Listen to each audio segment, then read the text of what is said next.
La Ciguapa, the Indian woman who cursed everyone, written by Andry Dragon. In ancient times, long before cities dominated the land, there was an indigenous woman named La Ciguaya.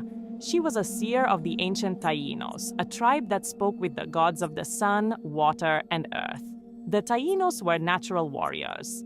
They hunted animals and, occasionally, humans. They loved farming and marked their territories with plants and sacred stones. Their language was Taíno or Siboney, and they used colors like yellow, blue, and red to indicate which region they came from.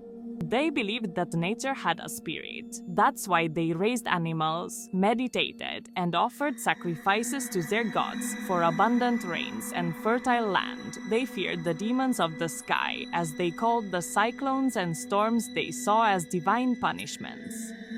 In those times, the island was covered with lush forests. The climate was unpredictable, and each region was governed by a cacique, a leader chosen by the gods. Among the responsibilities of the cacique was to choose a virgin seer, a sacred woman who, through visions and spiritual pacts, guided the tribe in difficult times.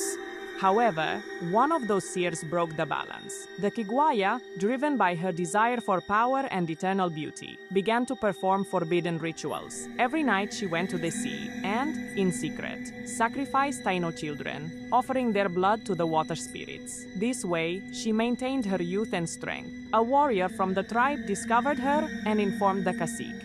Surprised and enraged, the leader decided to follow her one night with his guards. Upon seeing her perform her dark rituals, the cacique exclaimed, "You serpent, you have betrayed the gods and your people." The Ciguaya, with a fiery gaze, replied, "I only desire power and eternal beauty." The cacique, indignant, ordered her capture.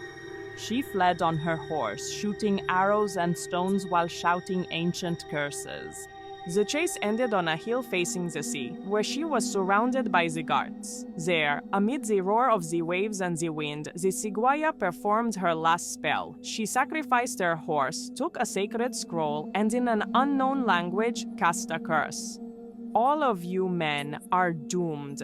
I will be the guardian of this forest, the eternal shadow of these lands." Then, she cut her throat and her body fell into the sea. Since then, they say her spirit never rested. Fishermen began to disappear, and many swore they saw her among the waves. With long hair, feet turned backwards, yellow nails, and skin covered in tattoos and pearls, she appears naked with a deformed face, half woman, half sea creature. Some claim that her song can still be heard on full moon nights, especially on the coasts of Puerto Plata, where the legend says she took her life. The elders warn, do not say her name on the beach if you do not wish to see her emerge from the water. Last quotes. So she is thus was born on the coast of the Ciguapa, the indigenous woman who defied the gods and condemned men.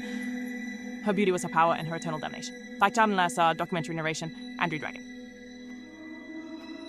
Legend of the Dominican Republic, Ancestral Mystery.